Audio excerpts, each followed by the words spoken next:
Coucou les filles, bon retour sur ma chaîne. Aujourd'hui on se retrouve pour une nouvelle vidéo dans laquelle je vais vous présenter ma routine du grand ménage. Donc je vous avais promis une vidéo déco, elle arrivera Inch'Allah mercredi, mais en voulant la filmer je me suis dit qu'il serait peut-être intéressant de vous partager cette routine, sachant que c'est pas quelque chose que je fais toutes les semaines. Donc du coup on va s'attaquer à la chambre de la petite. J'avais déjà tout vidé au préalable et j'ai bien évidemment laissé le lit pour des raisons évidentes. Donc dans cette vidéo je vais vous montrer comment je procède, comment je nettoie, comment je désinfecte et je vais également vous partager quelques astuces.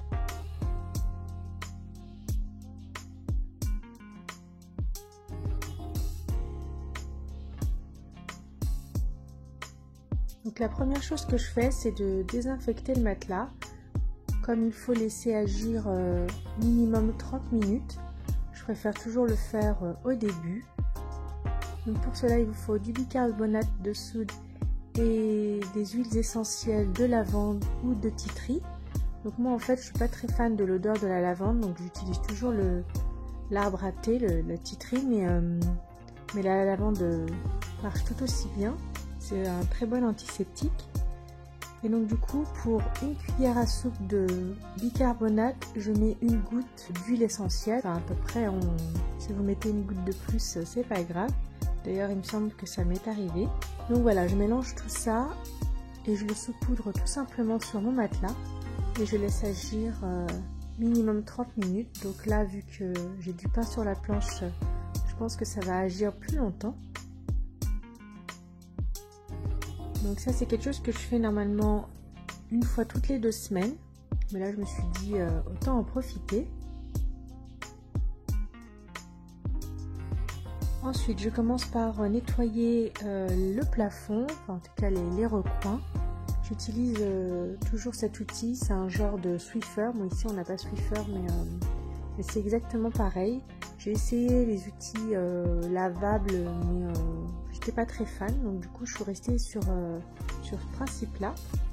Je commence toujours par la partie haute pour ensuite faire la partie basse, tout simplement parce que voilà, la poussière tombe vers le bas. Et comme on peut le voir, c'était pas du tout sale. Ensuite on va s'attaquer au plus lourd, ce qui va me prendre le plus de temps, ce sont les fenêtres. Alors nous ici on a la chance d'avoir une maison avec plein de fenêtres de partout, donc on a une maison assez lumineuse, sauf qu'elles sont pas du tout pratiques à nettoyer. Donc celle de ma fille ça va parce que je passe d'un côté pour nettoyer l'autre côté, mais pour certaines fenêtres je peux vous assurer que il faut sortir la casquette MacGyver. Donc nous ici on vit près de la plage. Donc il est vrai que c'est assez venteux, sachant qu'il n'y a pas de grands immeubles qui peuvent freiner un peu le vent. Et c'est aussi assez poussiéreux. Et du coup malheureusement il faut faire les fenêtres assez régulièrement. Donc voilà, je commence par enlever les moustiquaires. J'enlève également le store. Ensuite je nettoie les carreaux avec de l'eau tiède et du liquide vaisselle, pour que ce soit beaucoup plus simple à rincer.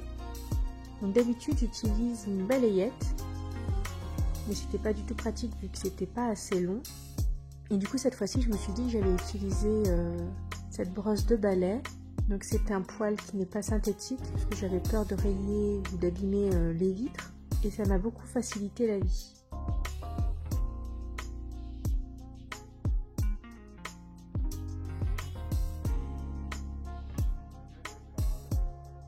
Ensuite, j'essaye de frotter les rebords de la fenêtre pour enlever les fientes, parce que ça fait maintenant 2 ans que les pigeons ont élu domicile chez nous. Donc là, ils sont pas là parce que c'est en automne et malheureusement, ils vont revenir.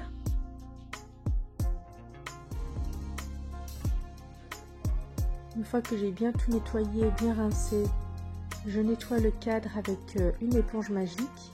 Je trouve que ça me facilite énormément la tâche et ça va beaucoup plus vite,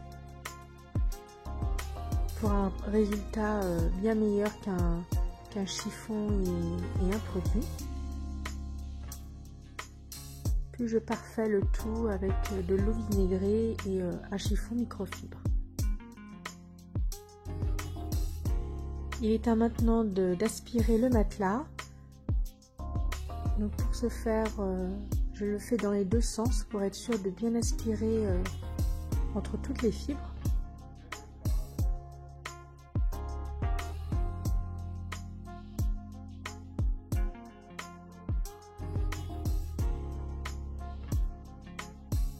Et je refais la même chose de l'autre côté, donc je saupoudre du bicarbonate mélangé à quelques gouttes d'huile essentielle d'arbre à thé et je laisse agir minimum 30 minutes. Je vais d'ailleurs en profiter pour laisser le matelas sur cette face-là, parce qu'il est très important de tourner les matelas de temps en temps.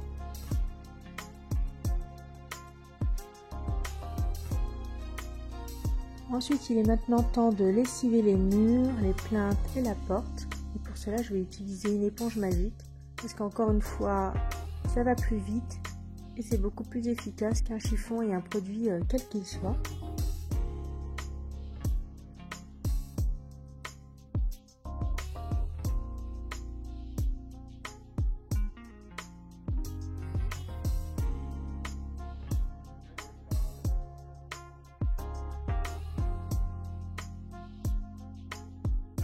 Il est maintenant temps de désinfecter la moquette.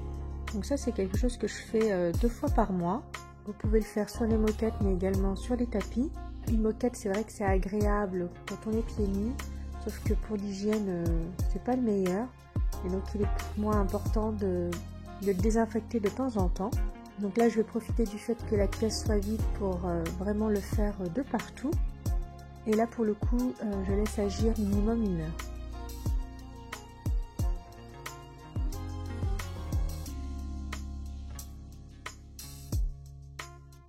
Donc maintenant je vais laver les moustiquaires. D'habitude j'utilisais toujours une balayette, mais cette fois-ci je vais voir si avec mes gants en silicone ça va aller plus vite ou pas.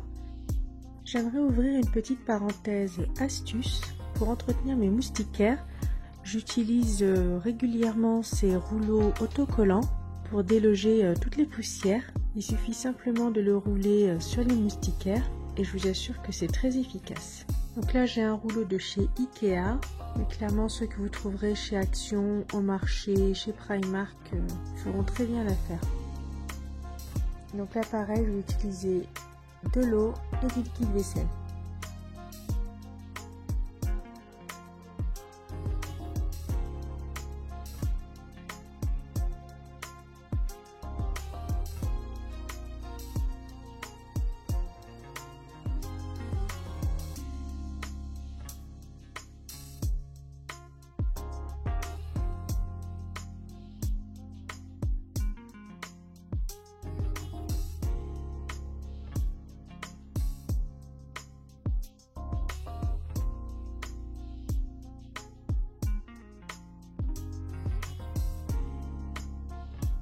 Et après l'avoir bien rincé, je le laisse sécher tranquillement dans la baignoire.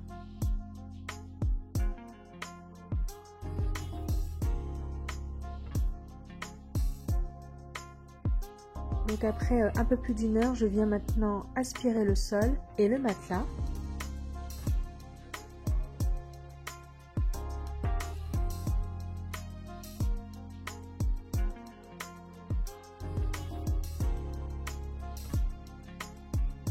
Donc encore une fois, j'y vais de droite à gauche et de haut en bas pour être sûr de bien tout aspirer.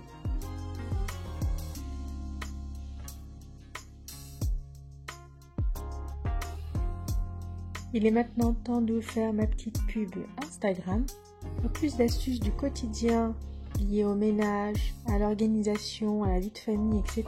et des mini recettes rapides, je vous invite à venir m'y rejoindre. Le lien est en barre d'infos, j'y suis présente quotidiennement. Pour revenir au grand ménage, je m'attelle maintenant au nettoyage du lit. Donc j'utilise pareil de l'eau vinaigrée et un chiffon en microfibre. Si vous avez des tâches un petit peu plus tenaces, je vous conseille d'utiliser une éponge magique. Puis ensuite, je m'assure que tout soit bien sec avant de mettre le matelas. C'est très important pour éviter des problèmes d'humidité. Donc les moustiquaires sont bien sèches. Je vais du coup les remettre en place. Et je vais également en profiter pour remettre le store que j'ai préalablement nettoyé à l'eau vinaigrée.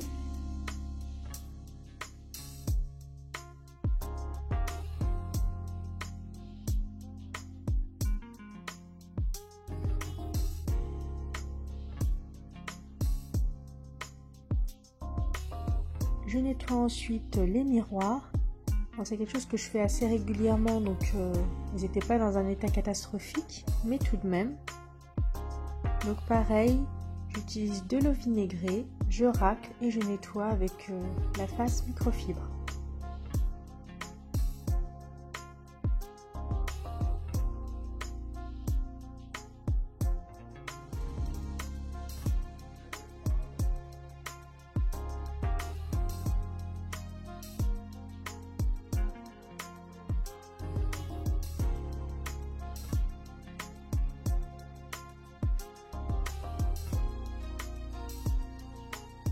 Je vais maintenant nettoyer les aérations et le plafonnier. L'idéal aurait été de le faire dès le début, mais comme vous avez vu, le lit était au milieu. Donc du coup, je ne pouvais pas le faire parce que c'était juste en dessous. Généralement, les aérations sont moins poussiéreuses dans le sens où, vu qu'il y a de l'air qui passe, que ce soit chaud ou froid, peu importe, ça souffle la poussière vers l'extérieur. Donc je commence toujours par nettoyer avant d'attaquer le plafonnier.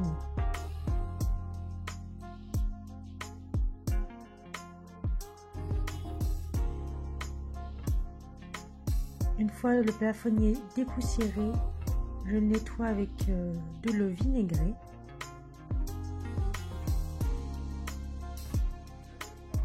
Puis ensuite, je vais tout simplement laver avec du liquide vaisselle les grilles d'aération.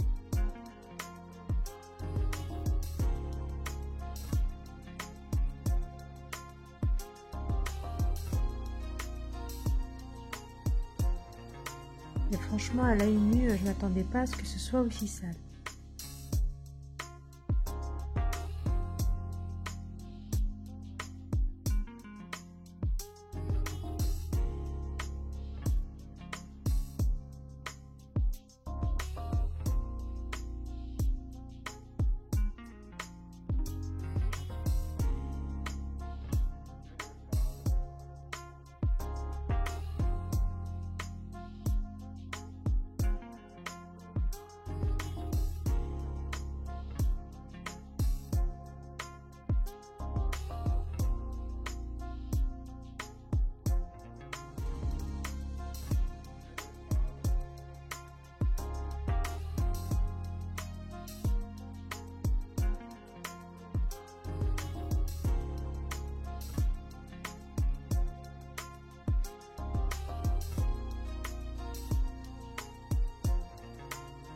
Donc maintenant que tout est propre, je finis par désinfecter le sol. Donc là où j'avais pas pu saupoudrer de bicarbonate et d'huile essentielle vu qu'il y avait le lit. Et pareil, je laisse agir minimum 1 heure.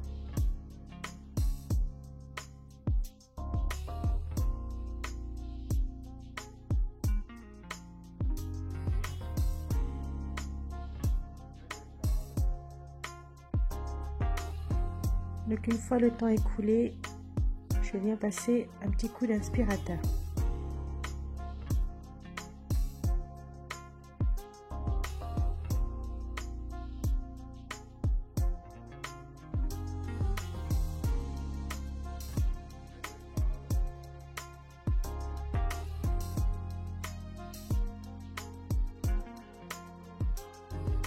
Et voilà ce que ça donne. Donc là, la chambre de ma fille est toute propre du sol au plafond.